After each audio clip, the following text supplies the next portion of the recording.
Yo, what's up, guys? So I saw this list from Tai Killer, and I kind of wanted to discuss the builds on it because, believe it or not, I've actually league started a bunch of these builds, and I have played most of them. There are a few on here that I haven't played, but I wanted to give you sort of like a review of these builds. So if you haven't played any of these and you're thinking about league starting them, you kind of have an understanding of someone's, I guess, like unbiased look at these builds.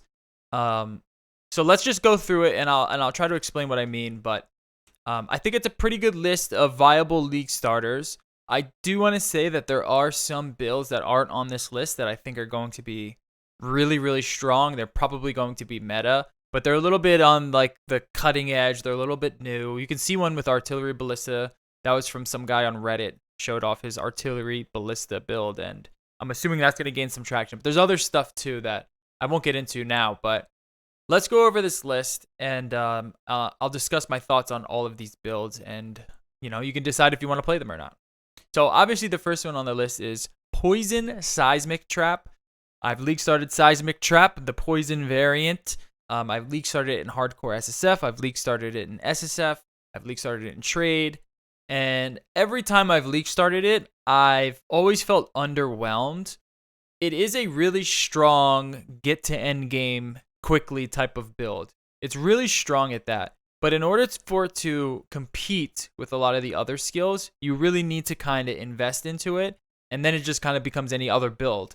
I know there is this assumption that, Seismic. By the way, I'm going to play footage from a bunch of these creators just because I don't have footage of all these builds. I just started like recording footage recently.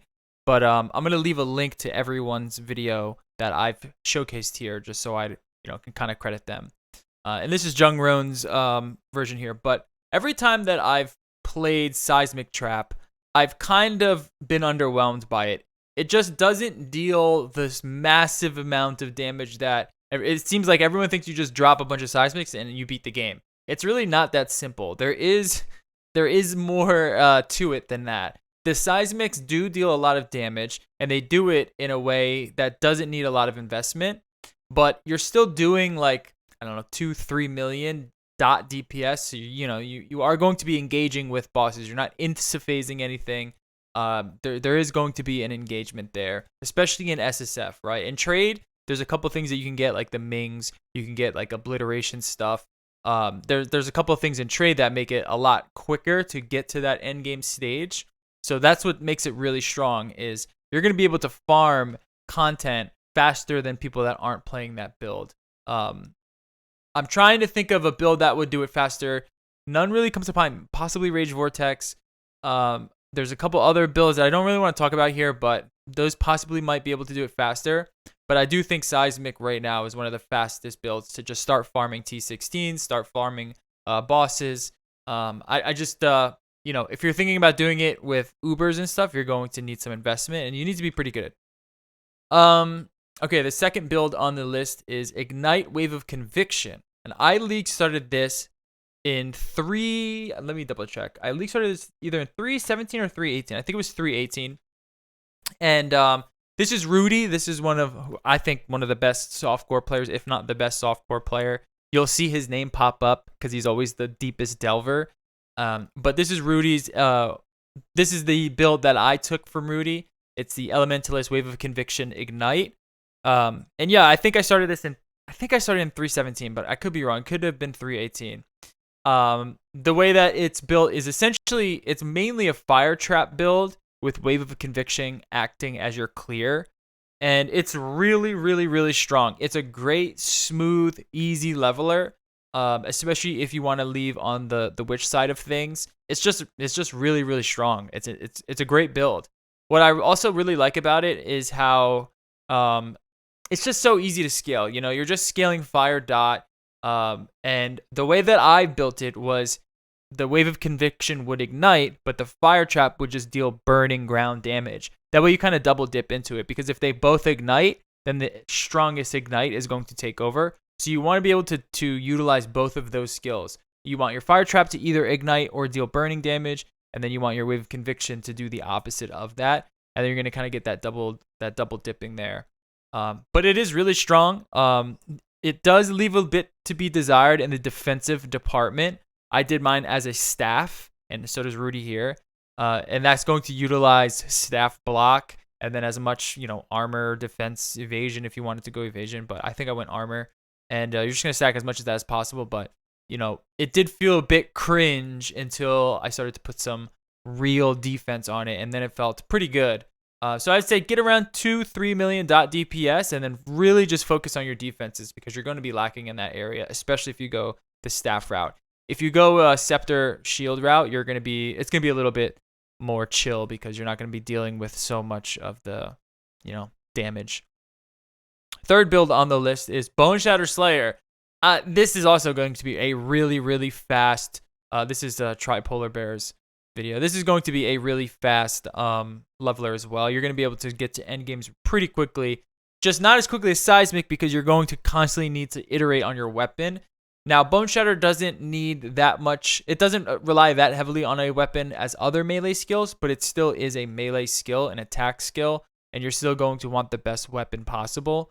It's really fun though. I love Boneshatter. I could leech start this anytime. It's just so satisfying hearing that like crunch when you smack an enemy and then seeing that sort of like trauma explosion happen. And with Boneshatter, you can, swap into any other builds. You can swap into something with champion, or you can just scale into Boneshatter. And Rudy actually has a build where he's this is what his deepest delver is currently, and it's a Boneshatter build scaling into trauma and using temp chains to just scale his damage, right? So he's gonna get like thousands of trauma stacks on him, which is really, really cool. And this isn't it. I don't know where it is. Oh, here it is. Self-cursed Boneshatter Jug. And you can see he gets a pretty high fucking trauma limit on him, which is pretty cool. So there is like end game viability with Boneshatter. But if you're looking at it at just it looks like you got up to like 500 there. 500 trauma stacks. And he's at like depth like 16,000 right now or something. I don't know exactly where he's at. But yeah, it's a fun build. It's super satisfying. It's easy. It's always fun to craft weapons and have new things to craft. I love it. I think it's a great starter. If you're thinking about Boneshatter, you will not be disappointed because it is really, really fun. And that is one thing that I can't say about a lot of these other builds. I can 100% back Boneshatter just because of its fun factor alone. It's a really cool skill. RF. So I've league started RF, but I haven't fully min-maxed an RF build. I haven't like fully pushed it all the way. I've only just played it enough. I think I got it around like late red maps. I never got into any bossing or anything like that.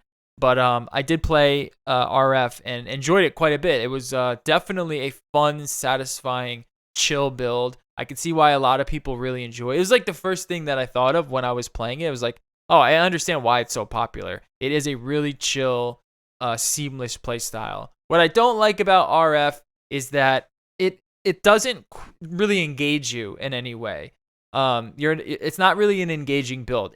Especially because of Pox. All of your RF needs have already been laid out for you. So there's really no thinking. You could try to do some funky things with it if you want to do something a little bit off meta or a little bit different. But for the most part, Pox is like thought of everything. He's perfectly min-maxed this build, and it kind of takes some of the wonder out of the build. And that's what I didn't like. It was just like you're just following a recipe. So new players, this is probably great because you don't have to think at all. You just follow exactly what this guy's telling you. And you're going to have a kick-ass league start, and you're going to have a good time. You're going to be able to farm things very quickly and very efficiently. But if you're someone that actually wants to like engage with the game and do some new things and find new ways to build things, I don't really recommend RF. But it is a good build. It is a good league starter. It is fun. All right, next on the list, what do we have here? Tai Killa, DD Necromancer. There's really no footage of that I want to put up, but I don't really recommend this build that much in this current state. It dominated previous leagues. I just don't know why it's on this list. I don't see it as a good build. It used to be pretty good. I guess it's still fine, but it's not like it used to be. We're not in the DD, heyday. So I don't recommend it at all, actually. So yeah, and I don't think it's that fun of a build. It's a 2-button build. It's kind of frustrating. You need to always worry about like how your transitions are going to be from whatever your leveling build is into DD, to deal with mana. Then you need to deal with how are you going to keep your vols up. Then you need to deal with, now I need to scale damage because it doesn't do much damage at all, despite what anyone tells you. It really doesn't do that much damage. So I don't recommend it. Cold Dot is next on the list. Now, Cold Dot I can recommend. So I've been playing I've been practicing. I have Cold Dot. I rolled it on the wheel if you'll look at my previous videos. And I did a little practice run, and I am blown away at how good Cold Dot is. Again, this is kind of like RF. I see why it's popular with a lot of people. It's very smooth. It's very strong. And I cannot understate how strong it is to like throw max chill and freeze on an enemy, but also temp chain them. And then that's getting buffed in terms of both the Cold Dot portion because of the curse mastery and the temp chain portion because of the curse mastery or because of the curse changes. It is I mean, you don't have to worry about getting hit because everything moves at like a fraction of their speed. It's great. And it is strong. It's like surprisingly strong. You know, you'll do a POB and you'll be like, this only gets 1 mil dot DPS, but it doesn't feel that way. It feels much, much stronger than that. It feels like you're doing like 2-3 million dot DPS and you don't have to worry about getting hit. So I've just been focusing on making sure that it can farm maps as efficiently as possible, and it's great. The only problem with Cold Dot that I'm finding is that it's sort of similar to RF in that it does feel like everything's already kind of been discovered. I'm trying to do a couple new things with it, but for the most part, it's just like, oh, okay, you just want to scale Cold Dot, lower resistances and really build into your defense, which is fine. I really only needed to do what I need to do, but yeah, there's not much wonder there. At least not yet. I haven't found it yet. So yeah, Cold Dot I do recommend as a league starter if you're thinking about it. And if you're thinking about between Vortex or Wintertide brand, I will say that I like Wintertide brand better because Vortex just doesn't, if you have it on left click, it just doesn't quite have the immediate snappiness. So you're going to rely on Cold Snap with that. And Cold Snap's cast time is kind of cringe to deal with early. So it is what it is. I like Wintertide brand. You lose a bit of damage, but you gain the ability to cast from range, but also the ability to, it just feels better in my opinion. It's a bit more snappier. Next on the list is Corrupting Fever Champ. Oh, okay. So some people might disagree with me here. This was one of my favorite builds. I did the Corrupting Fever, what is it called? I did the Corrupting Fever Gladiator version when that was meta a couple leagues ago, and it was one of my favorite builds. And then I remember league starting it, I believe in 318. I league started it. I don't know if I league started it it was like my second build in 318. And it was just bad. It just did not deal the damage that it was dealing previously. You really, really, really just need to focus on your clustered jewels and your jewels just in general. You just want really, really good Fizz multi jewels on your gear. That's it. All you care about is just getting shitloads of Fizz multi. Because other than that, you're not going to be dealing the damage that you need. So I much rather this be like a later build than like something that you're going to swap into rather than a build you're going to league start. Because if you're going to league start this, you're not going to be dealing the damage. You're not going to be dealing enough damage, basically, is all I'm going to say. You want to spec into this once you have a lot of jewels, your cluster jewels, once you have some of your gear ready. This is not something that I would league start. So, but maybe some people would disagree. I don't know. I don't know why I would. I honestly don't know why it's on this list. I guess some people think it's good, especially if you're an SSF and you're doing a Corrupting Fever Champ and you don't have a Poet's Pen or Hemophilia. I don't know what you're doing. So I don't think that this is a good choice. Venom Gyre, I don't have any experience with. I just don't. So I can't speak to that. Bane or ED. Bane is really good. So here is Subtractum's like Bane guide. Everyone knows Subtractum's Bane guide. It's good. It's just a fun, solid Chaos Dot build. Chaos Dot's very easy to scale because there's a lot of easy ways to just get Chaos Dot multi and chaos damage. The ability to throw those curses makes things really nice, right? The ability to kind of enfeeble a boss, to temp chain a boss. You can throw punishment on there. It's nice. And then you obviously get the ability to get Profane Bloom, which helps clearing quite a bit. So things like anything like Blight or Delve, where there's a lot of density, it just carries you. It really just carries you. The only thing about Bane that I didn't like was the defenses. I did feel quite squishy. I haven't played it in any of the recent leagues, but it does feel pretty squishy, and that, it's a lot more active until you have a lot of gear. So don't expect to just be chilling and Baning around. You're going to want to make sure that you invest into some defense. And yeah, okay. Absolution, SRS, other minions. I don't really have much to say about this either. So this is something. Here's Gazi stuff. I've played SRS and I've played Absolution, but I really don't know if I would recommend them. If you like minions, I guess you don't really have a choice, is all I'm gonna say. Right? As a league start, I don't think you have a choice for minions. So it's either SRS or Absolution. SRS feels like shit early. I will say that. It's not a fun build early. At least I don't think so. Because you don't get any of the benefit of a minion skill, and you get all of the negative of a self-cast skill. But once you scale into it, it feels a lot better. And Absolution is, I guess, kind of similar in that early it's not the best, but once you scale into it, it should be fine. So if you're a minion player, I don't think you have a choice. You're going to have to play one of those two. Okay? So there you go. Toxic Rain. Oh, okay. I have played Toxic Rain recently. And do I recommend it? So Toxic Rain is an interesting one because you're going to be able to get everything you need in the game done. That's what's cool about Toxic Rain. Like, you can always rely on Toxic Rain to get you all of your Void Stones and to get you towards that end game goal and to get you the gear that you need for your next build, which is going to, really bring you some money or bring you some farming ability. But it's really not what it used to be. It's like just on the cusp of being viable. That's kind of how I view Toxic Rain.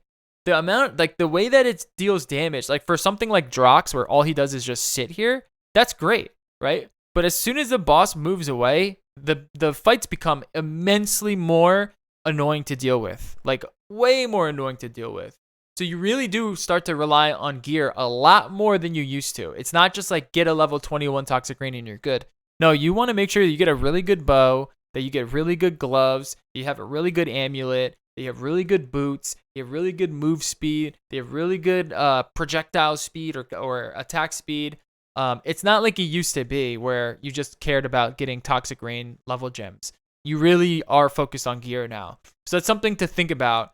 But you can, at the end of the day, I will say though, you can get everything done with just the bottom of the barrel gear. Like, you can get it done. It's just not going to be comfortable. Artillery Ballista I have no experience with, but I know people that are thinking about league starting it, and I've seen the builds. They look strong.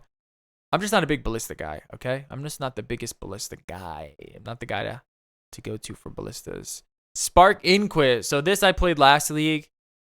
This is an interesting one too. Okay, so I think that this is going to be quite controversial, but this is why I'm giving you my opinion, because maybe you will feel like me. First off, if you are thinking about playing Spark, I suggest that you try it first if you've never tried it before.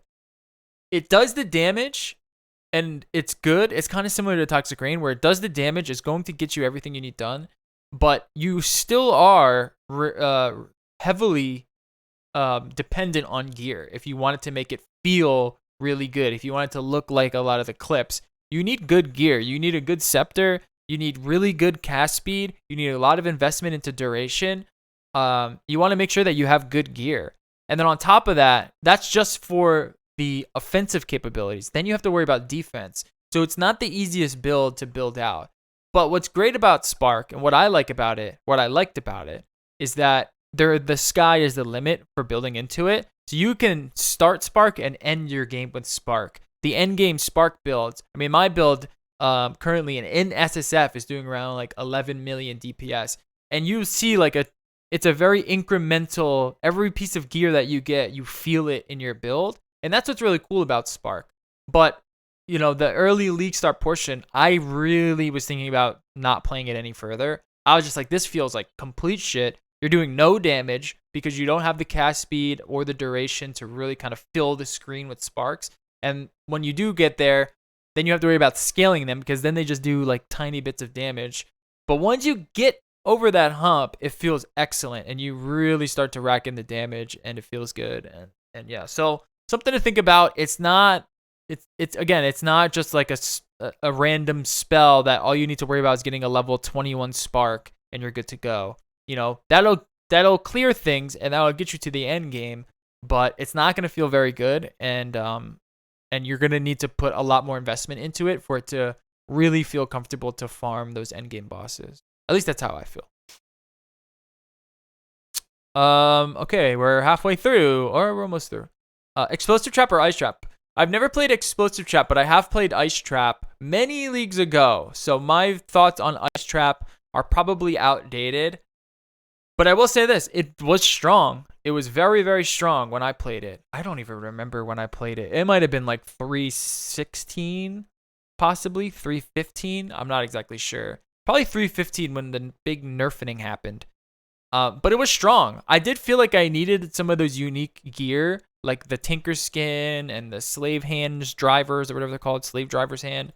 I did feel like I needed those to really kind of compete, but it did feel really strong, and it's a trapper, so I think trappers are going to be pretty popular this league thanks to the league mechanic. So if you're thinking about Ice Trap, it does damage. It does the damage. It's good. You're Sabo, so you can just look at defense, and yeah, it's not a bad option. It's probably better than, I would say. The thing is you got to compete with Seismic Trap. I don't know if I would choose it over Seismic Trap. I probably wouldn't. Mainly on the uniques that make it feel good. Mainly on that. Where Seismic, you don't really need anything. Rage Vortex. So I've never league started Rage Vortex, but I have made a Rage Vortex build. And it's excellent. It is an excellent, excellent build. I think this will be the meta build. I think people are starting to come around and seeing just the opportunity that Rage Vortex has for dealing insane amounts of burst damage. It's a really fun, engaging playstyle. It's an attack, so you always have that that feeling of progression with your gear. It's awesome. It's an awesome, awesome skill. And if you're thinking about league starting it, I will say you need to really think about your weapon, and if you're ready to kind of go down that path, because you really want a good weapon. And now we don't have Void Forges readily available, right? So you need to think about making sure that you can get a good weapon, a really high PDBS weapon or something of the equivalent. And you also need to worry about your sort of like clearing abilities. So some people do like Blade Storm. Some people just use Rage Vortex. You got to think about how you're going to clear the map too. There's a little bit more thinking that needs to go on before league starting Rage Vortex. So that's kind of why I would say maybe you would roll into this, which is probably what I'm going to do, is just like farm a Void Forge and SSF and roll into it. But if you are league starting it, it is possible and you will enjoy it because it's a fun fucking skill that does a lot of damage. SST. SST, one of my favorite builds of all time. This is Vilna's video here. I think that's how you say her name. Now, I am going to, again, this might be controversial. I don't think you should league start this. I did a practice run as an SST raider, and it was fucking painful. It was painful, and I twink leveled it. So I was using unique gear that you probably can get. I wasn't using an Emperor's Vigilance, but I was using shields that had really high armor and evasion on them, and still it just felt really, really bad. I don't think you want to play SST Raider until you have the Seething Fury Jewel as well as Emperor's Vigilance, and probably a good way to get some strong penetration. But once you do, then then the sky's the limit. It is a super duper fun build. But I don't think of a league starter as a second build you roll into. So some people will say, here's your league start build, SST Raider. You're going to start as Poison Concoction and then build into... It's like, no, your league starter then is Poison Concoction. You know what I mean? Or your league starter is Seismic Trap, and then your league starter is Armor... I think your league starter is like the build that you actually start the game in. That's what I think. So, yeah, I don't think you should league start SST Raider until you have some of that. Until you have some of that gear. So if you're in trade, it's probably a lot easier than it is in SSF. Hexblast. Oh, Hexblast. I've played Hexblast. I've league started Hexblast. The playstyle It is super duper fun. I don't exactly know the numbers after the Hexblast nerfs. I'm imagining it's still pretty good. This skill was really strong. The problem with this skill was Doomsday. That was the only problem that I had with this skill. It's extremely, extremely strong and fun to use. The way that I did it was that we found someone on YouTube who took all of that fire damage and then, thanks to the Black Flame Ring, converted it into chaos damage. So then we went from Elementalist to Occultist and then scaled into Chaos Penetration and Wither, which then boosted our damage even further. And that was really, really fun to do. And the leveling is super easy. You go from Armageddon Brand into Armageddon Brand Cremation into Hexblast Ignite, and then Hexblast Ignite Elementalist all the way until you get a Black Flame and a Martyr of Innocence. And then once you have that, then you swap over to Occultist and get and then do all that stuff. And it was a really fun, smooth, interesting way to league start, and I had a really great time. But the Doomsday mechanic sucked. So I mean, you had to cast your curse and wait a second before you can see it here on the screen. You cast the curse, you have to wait for them to like pulse, and then you get the max damage from it. And that was just really frustrating to deal with, especially towards, farming T16s where you have just so much shit flying at you. You really don't have time to wait any seconds. You can't just like fuck around. You have to constantly be attacking. So now that Doom is gone, it's probably way better now. I would, if you're thinking about Hexblast, it's a great, fun, sky high type of build. Like you can just scale this shit at Hexblast as well. I like it. I think it's a great idea for a league starter if you're thinking about it. And then the last three, I really don't recommend Helix. I don't think it's a fun skill. I don't recommend it. There's so many guides for Helix out there. If you want to play it, it lost a shitload of damage. I don't know if it's still viable. It's probably fine, but you are losing a shitload of damage, as well as, Nightblade damage isn't there either. So you're losing any sort of like crit multi that was applied to your Helix, as well as its effective damage. So it really got hit pretty hard. And then Cyclone Shockwave Slayer, I haven't played. It looks fun, but I haven't played it, so I don't have any input on that. But I have league started Lightning Arrow, and I really, really, really enjoyed it. Here's Havoc's footage of it. It's really fun. It's just a really, really fun skill to play and to league start as. You will get into late yellows and early reds, and then you will hit a considerable hump where your gear is just not going to be good enough, and you really want to make sure you're focusing on gear. So if you like gearing in this game and economy and making sure that you are up to date on all the best items faster than anyone, then it is so fun to play. So the way that I was doing it, I was just like, I need to get to maps and start farming until I can get a Hyries Ire. Once you get that, then you get the Blizzard Crown. Once you get that, then you worry about getting all the essences that you need to make the bow. Once you get that, then the sky's the limit. And then you get the Headhunters, and then you win the game, basically, right? And that chase is really fun. But you are going to get to a point towards, like, red maps, endgame bosses, where you feel like you're just way too squishy. And unless you're, like, mechanically a god, like Havoc, it's going to be pretty tough. So it's up to you if you want to kind of go down that route. But I did really enjoy it. It's really fun. You do great amounts of damage. And it's like one of those things where, again, you can kind of just scale it however you want. There's a lot of new things that you can do with it. So, thinking about doing some sort of like Berserk type LA arrow with the new gloves would be pretty cool. Or I don't know. There's a lot of different things you can do. All right. There's the new Voltaxic Rift maybe you can get and just go poison, chaos, something, occultist, I don't know. Anyways, there are my thoughts on the league start build list by TyTy Killer. There's probably a few again. I know there's a couple that not many people are talking about that I think will become meta. And then there's probably a few more that a lot of people already know that aren't on this list. There's a few that I don't think that should be on the list. And then there's a few that I think are more like secondary builds, like SST, or I don't know. So some of these I just don't think that they are technically. Oh, poison concoction! I forgot. Poison concoction is just an excellent. Yes, poison concoction. Yes, I skipped that one. Yes, poison concoction. If you're thinking about it, it's great. But everything else, yeah, those are my thoughts. I don't have anything else to input. I'm starting as cold dot mainly just because I don't know what else to choose. If I were to choose one, it would probably be. If I were to actually choose a good league starter, if I cared about quickly getting to end game, and then playing in the economy, I would probably go either Rage Vortex or Hexblast. I would probably go one of those two, or Boneshatter. Those three. Okay, I would go with those three.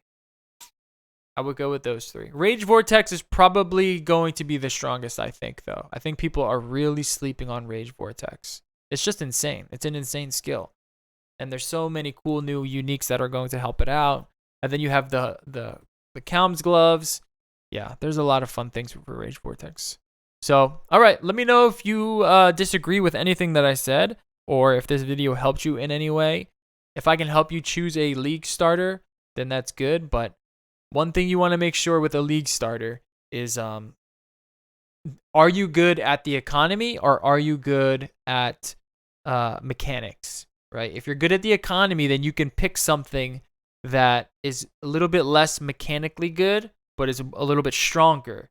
And if you're good mechanically, but you're not as good at the economy, you might want to choose something that doesn't require too many uniques. Something that that is more safe of a play style. So I think that that's really important. So something like Lightning Arrow really demands a lot out of you to really make sure you're staying up to date on your gear. You're getting the best bow before anyone. You're getting all the type of things that you need. I guess the same kind of goes with Rage Vortex or any attack-based build, but mainly with things like Lightning Arrow. And then things like, certain spells like Wave of Conviction Ignite or Cold Dot. Those are more for like those who, don't really need to worry too much about the economy because the boss fights, how things are going to go. You don't have to worry too much about your lacking defense because you're putting enough damage out there that, you can just kind of sit and go about your league start that way. All right. Have fun. Enjoy. I'll see you guys at league start. Peace.